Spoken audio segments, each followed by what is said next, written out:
உலகத்தில் 19 வகை நாரைகள் உள்ளன. இதில் மாராபு நாரைதான் எல்லாவற்றிலும் பெரியது. பிற நாரைகளைப் போல கழுத்தை நீட்டிக்கொண்டு பறக்காமல் கழுத்தை சுருக்கி பறக்கிறது. மாராபு நாரை ஆப்பிரிக்க நாடுகளில் மட்டுமே காணப்படுகிறது. வறண்ட நிலப்பகுதிகளிலும் நீர்நிலைகளின் அருகிலும் வாழ்கிறது. இரை தேடும் நேரங்களில் தனித்தோ கூட்டமாகவோ காணப்படும்.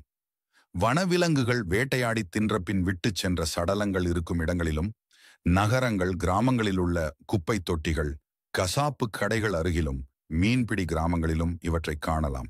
அடையும் நேரத்திலும் இனப்பெருக்க காலத்திலும் கூட்டமாக மர உச்சிகளில் பார்க்கலாம். சுமார் 5 அடி உயரம், தலை கழுத்து பகுதிகள் இறகுகளற்று கருப்பு புள்ளிகளுடன் இருக்கும். அலகு நீண்டு பருத்திருக்கும். மெலிந்த நீண்ட கால்களோடு அமைதியாக நிற்கும். பார்ப்பவர்களுக்கு முற்றும் துறந்தவர் போல் காணப்படுவதால் மாராபு என்ற பெயரை பெற்றது. மாராபு என்றால் தியானிப்பவர் அல்லது முனிவர் என்று அராபிய மொழியில் பொருள்படும். பின்னால் நின்று பார்த்தால் அதன் உடல்வாகும் கருப்பு சிறகுகளின் தோற்றமும், ஐரோப்பிய நாடுகளில் கருப்பு சட்டைகள் அணிந்து இறந்தவரின் சடலத்தை எடுத்துச் செல்லும் ஊழியர்களைப் போல் தோற்றமளிப்பதால் இதற்கு அண்டர்டேக்கர் என்ற பெயரும் உண்டு. மாராபு நாரை முழுக்கச் சிறகுகளை விரித்தால் குறுக்கே 12 அடி நீளம் இருக்கும். ஆண் பறவை பெண் பறவையை விட சற்று பெரியதாக இருக்கும்.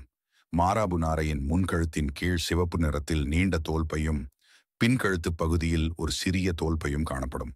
முன்கழுத்தில் உள்ள தோல்பைக்கும் உணவு குழாய்க்கும் தொடர்பு கிடையாது. ஆனால் இந்த பை இடது நாசித் துவாரத்தோடு தொடர்பு கொண்டது.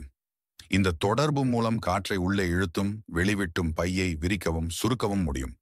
வளர்ச்சியடைந்த மாராபு நாரையினால் குரல் எழுப்ப முடியாது. ஆனால் மேல் அலகையும் கீழ் அலகையும் தட்டி ஒரு வகை ஓசை எழுப்பும். மேலும் இடது நாசி துவாரத்தின் மூலம் முன்கழுத்தில் உள்ள பைக்குள் காற்றை இழுத்து கரகரப்பான ஒலியை உண்டாக்கும். இந்த தோல்பைகள் இனப்பெருக்க காலத்தில் துணை பறவைகளை கவரவும் எதிரிகளை எச்சரிக்கவும் உதவுகின்றன. குளிர்காலத்தில் உடல் வெப்பத்தை தக்க வைத்துக் கொள்ள இறக்கைகளை விரித்து வைத்துக் கொள்ளும். கோடை காலத்தில் வெப்பத்தை தணிக்க கால்களின் மீது மலத்தை வெளிப்படுத்தும். இதனால் கால்கள் சுண்ணாம்பு நிறத்தில் காணப்படும். மாராபு நாரை அனைத்துண்ணியாகும்.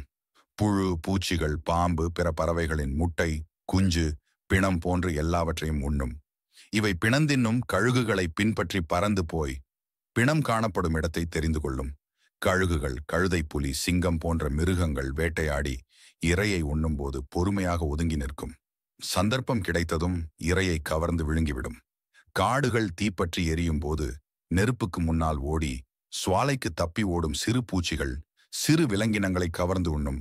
தலை கழுத்து பகுதிகள் இறகுகளற்று இருப்பதால் இரத்தக்கரை, சகதி ஒட்டினால் எளிதில் சுத்தம் செய்து கொள்ள முடிகிறது. மாராபு நாரை பிணங்கள், அழுகும் பொருள்கள், கழிவுப் பொருட்களை உண்பதன் மூலம் சுற்றுச்சூழலை துப்புரவு செய்கிறது. மனிதர்கள் வாழும் இடங்களில் இந்த பறவை ஊதியம் வாங்காமல் ஊரை சுத்தம் செய்யும் இயற்கை துப்புரவு தொழிலாளியாக பணிபுரிகிறது.